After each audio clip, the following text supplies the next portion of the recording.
BRB হাসপাতাল নিবেদিত।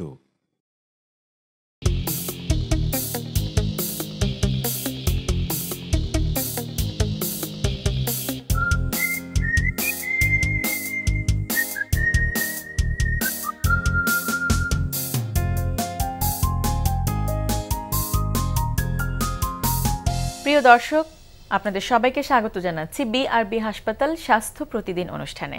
আপনাদের সঙ্গে আছি আমি ডাক্তার সানজিদা হোসেন।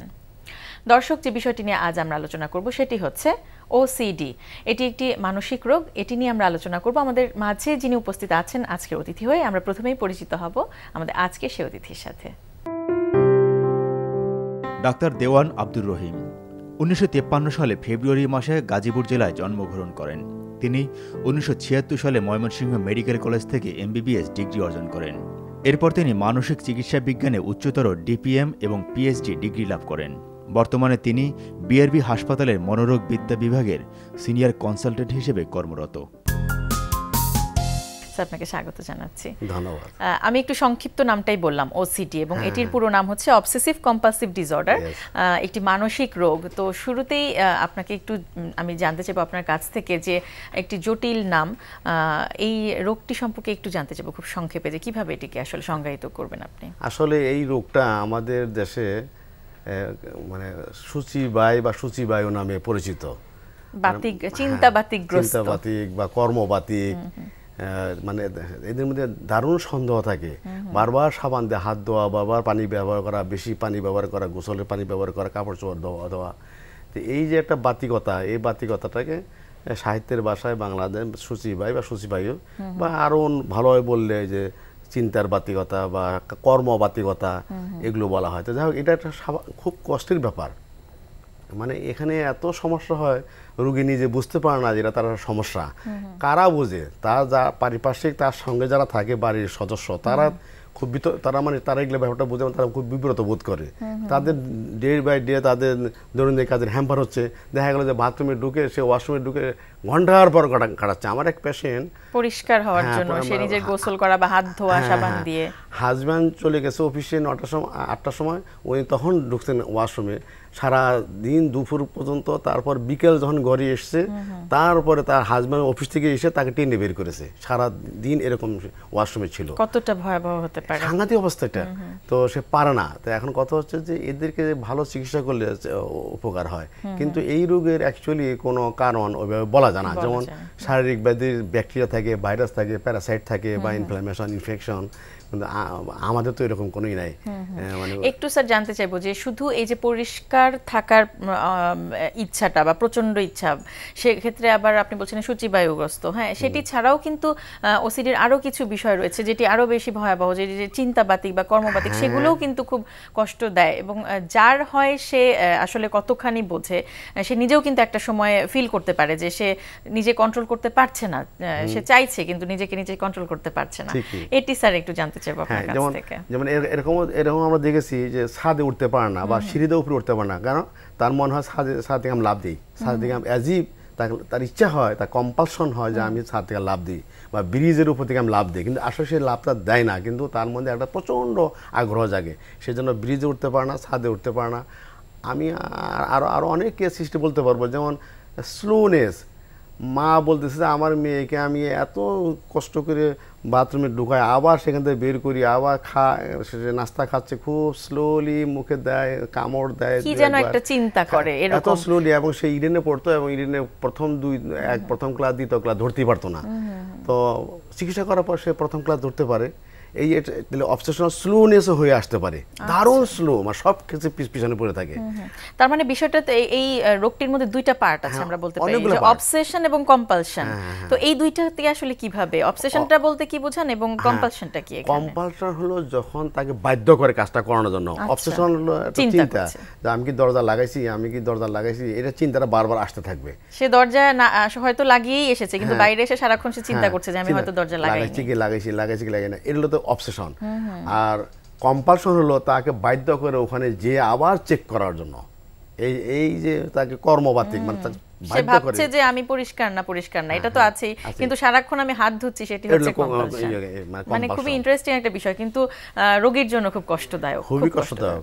একটা পেশেন্ট ছিল, সেই পেশেন্ট সে আমাকে বলতো আমরা রাতে ঘুমাইতে পারি না। কেন ঘুমাইতে পারো না তুমি? বলে যে আমি মশারি টাঙ্গাই, তো আমি মশারির নিচের অংশটা তোষকের নিচে দেই, তো মনে হয় ওদিকে দেওয়া হলো না, আবার ওদিকে যায়, এদিকে দেওয়া হলো না, এরকম করতে আমি সারা রাত আমি এই খাটের মধ্যে গুঁড়ো গুঁড়ো করে পরে দেখি ফজর আজান দিয়ে ফেলছে। আমাদের এই কথা শুনে বা কনভারসেশন শুনে অনেকেই আছে যারা একটু পরিষ্কার থাকতে চায়, তারা কিন্তু স্যার ভয় পেয়ে যাবে। এখন সেটি একটু নিশ্চিত করেন যে আসলে কোনটা এই ওসিডি রোগ এবং কোনটা আসলে স্বাভাবিক। দরকার, পরিষ্কার তো অবশ্যই দরকার, কিন্তু কথা হলো যে বা যে কোনো জিনিসই কাজকর্ম এবং ডিসঅর্ডার বলবো আসলে কাকে, সেটি একটা বিষয়। 3 বারে বেশি সে কাজটা করবে, বারবার না, আমি একবার 2 বার it's okay, 3rd bar it's okay, এরপরে বেশি করলে 3-এর বেশি করলে সবচেয়ে বড় কথা যে কাজটি আমাদের ডেইলি লাইফকে হ্যাম্পার করছে বা আমাদের প্রতিদিনের জীবন সময় বেশি লাগছে, ডে টু ডে হ্যাম্পার হচ্ছে, অন্যের অসুবিধা হচ্ছে, নিজের অসুবিধা হচ্ছে, নিজের অসুবিধা সে বোঝে না, সে অন্যের অসুবিধা। আমরা এমনও দেখেছি যে এই ফাঙ্গাস ডেভেলপ করেছে, হাত সাবান দেওয়া দুইতে ফাঙ্গাস হয়ে গেছে এখান থেকে, আমরা দেখেছি। এবার আমরা একটু চিকিৎসাটা নিয়ে আলোচনা করব, কারণ চিকিৎসা কিন্তু আছে এবং আপনি বলছিলেন যে চিকিৎসা করলে পুরোপুরি নির্মূল হয় এবং পুরোপুরি সুস্থ হয়ে যায়। কি ধরনের চিকিৎসা, কতদিন ধরে চলতে থাকে? অ্যাকচুয়ালি হচ্ছে কি, এই পেশেন্টকে চিকিৎসা পেশেন্টের অ্যাটেন্ডেন্ট যে তার ফ্যামিলি মেম্বার্স, তাদেরকে বোঝাইতে হবে যে আপনার এই রোগীকে দীর্ঘদিন ওষুধ খাওয়াতে হবে। রোগী মনে করে যে আমার কোনো রোগ না, আমি কেন ডাক্তারের কাছে যাবো, আমি কেন ওষুধ খাবো? সুতরাং এই দায়িত্বটা নিতে হবে, ফ্যামিলি মেম্বার্সকে দায়িত্ব নিতে হবে। দীর্ঘ মেয়াদে ওষুধ খেতে হয় এবং কোনো ক্ষেত্রে মিনিমাম 9 মাস, কোনো ক্ষেত্রে 1 বছর, কোনো ক্ষেত্রে আরও বেশি। তো সেটা গ্র্যাজুয়ালি ডোজটা বাড়াতে হয়, তারপর ওই মেনটেন অনেকদিন খেতে হয়, তারপর আবার যখন সম্পূর্ণ 100% ভালো হবে সিমটম, তখন কমিয়ে আনতে হয়। আর হচ্ছে যে তার কিছু বিহেভিয়ার থেরাপি, যেটা কথাগুলো এইভাবে বলে তো আমরা অনেকে বুঝবো না, কথাগুলো সুন্দর কথা, কাউন্সেলিং এর দরকার আছে এগুলো, হ্যাঁ, তার সঙ্গে একটু তাকে পরামর্শ দেওয়া এবং তার কাজে পরামর্শ ভিত্তিতে কাজে বাধা দেওয়া, তার পরামর্শ ভিত্তিতে কাজে বাধা দেওয়া। তার মানে বিহেভিয়ার থেরাপি বলতে আপনি যেটা বুঝিয়েছেন যে কম্পালশন গুলো আছে বা তার যে ভিতরের প্রতিদিনের যে কাজগুলো, সেগুলো সম্পর্কে কি তাকে সেখানে ঠিকঠাক করা হয় বা কাউন্সেলিং দেওয়া হয়? করা হয়, কিন্তু তারা বুঝে কম, এটা বুঝতে চেষ্টা করে না। তারপরেও বারবার করলে তারা বুঝে যে আপনি যে বারবার ওয়াশরুমে যেতে চাচ্ছেন, তো ওয়াশরুমটা তালা দেওয়া হবে, সাবান লুকিয়ে রাখা হবে, ওর সঙ্গে পরামর্শ করে এই টাচগুলো দিতে হবে যে চাবিটা তুমি রাখো, তুমি তোমার দূরে রাখো, সাবানটা তুমি রাখো, তাহলে একটা বাধা পড়লো। মানে এই যে এই ধরনের কাজগুলো করতে হবে। আর তার যে এক কাজ বারবার করার প্রবণতা, এগুলো আসলে মানে তাকে বারবার তার কাউন্সিলিং করলে, বিহেভিয়ার থেরাপি দিলে, ওষুধ খেলে ভালো হয়, 100% ভালো হয়ে যায়। জটিলতাগুলো কি? কিন্তু মুশকিল হলো একটা শব্দ আছে, ডক্টর শপিং। আমাদের গার্জিয়ানরা, অভিভাবকরা বা আমাদের রোগীর লোকেরা, এরা সাংঘাতিকভাবে ডক্টর শপিং করে, এই ডাক্তার, ওই ডাক্তার, ওই ডাক্তার, ওই ডাক্তার, মনে হয় যে এবং বাংলাদেশে কিন্তু সেটি প্রচুর হচ্ছে, আমরা দেখছি। এবং এই ডক্টর শপিং করতে দেখা যায় যে আউটসাইড দ্য কান্ট্রি মানসিক রোগের ক্ষেত্রে আরো বেশি। কারণ সত্যিকার অর্থে আপনি যেটি বলছিলেন যে দীর্ঘমেয়াদী একটি চিকিৎসা এবং ধৈর্য ধরে একজনের সাথে থাকতে হয়, বিশ্বাস নিয়ে বা আস্থা নিয়ে, সেই আস্থার জায়গাটি আমাদের খুব কম থাকে। তো আমি কি করি, আমি গার্জিয়ানকে, অভিভাবককে বা তার ফ্যামিলি মেম্বারসকে বলি যে আমরা কিন্তু ডক্টর শপিং করতে পারবেন না, আজকে আমার কাছে এসেছেন, কালকে অমুক জায়গায় যাবো, অমুক জায়গায় যাবো, তাহলে আমরা আগে থেকে সিদ্ধান্ত নেন। তারপর দেখা যাচ্ছে যে দেশের বাইরেও চলে যায়। তো এইগুলোর কমিটমেন্ট করতে হবে যে না, আপনি একজনের সাথে থাকেন এবং এটা দীর্ঘমেয়াদী ভালো হয়ও। আচ্ছা, কতটুকু মানে ঝুঁকি কি রয়েছে আসলে, জটিলতা কি হতে পারে যদি চিকিৎসা করা না হয়? কারণ সবাই তো আসলে বোঝে না যে এটি মানসিক। চিকিৎসা না করলে তার লেখাপড়া হ্যাম্পার হবে, তার অ্যাক্টিভিটিস কমে যাবে, তার মানে সে একটা যে কর্মক্ষমতা হ্রাস পাবে, সে একটা মানে কি বলবো, স্বাভাবিক জীবনযাত্রা তার থাকবে না, করতে পারবে না, ফ্যামিলি মেইনটেইন করতে পারবে না। আচ্ছা, যখন পুরোপুরি নির্মূল হয়ে যায়, তার কি পরবর্তীতে আবার হওয়ার চান্স থাকে? দেখা যায় রিল্যাপস করে, তো তাদের সংখ্যা খুব কম। আচ্ছা, সেক্ষেত্রে আবারও কি একই চিকিৎসা? বাংলাদেশের কি অবস্থা, মানে বাংলাদেশে আপনারা যারা রোগী দেখছেন, কি মনে হয় তাদেরকে কি পুরোপুরি সফলভাবে চিকিৎসা করছেন? কিন্তু দুর্ভাগ্য, আমাদের কাছে রোগী আসার আগে তাবিজের গলায়, হাতে, কোমরে তাবিজ ভর্তি নিয়ে আসে। তো এই তাবিজ অনেক, তার মানে কি ডেভেলপস ক্রনিসিটি, তো ক্রনিক হয়ে গেলে সময় একটু বেশি লাগে।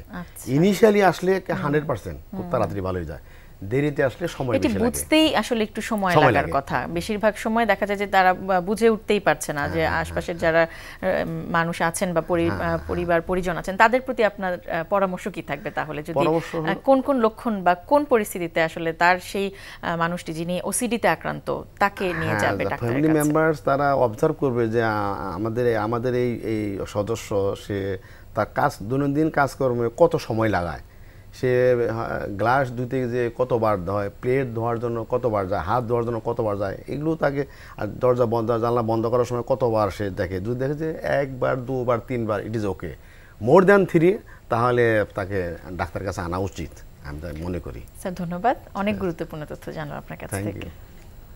প্রিয় দর্শক, আমরা শুনছিলাম একটি জটিল মানসিক সমস্যা ওসিডি বা অবসেসিভ কম্পালসিভ ডিসঅর্ডার, এই বিষয়টি নিয়ে বেশ কিছু গুরুত্বপূর্ণ তথ্য, লক্ষণগুলো জানলাম এবং জানলাম যে প্রতিকারের উপায় কিন্তু আমাদের দেশে খুব সফলভাবেই সম্ভব যদি সঠিক সময় এর চিকিৎসা করা যায়।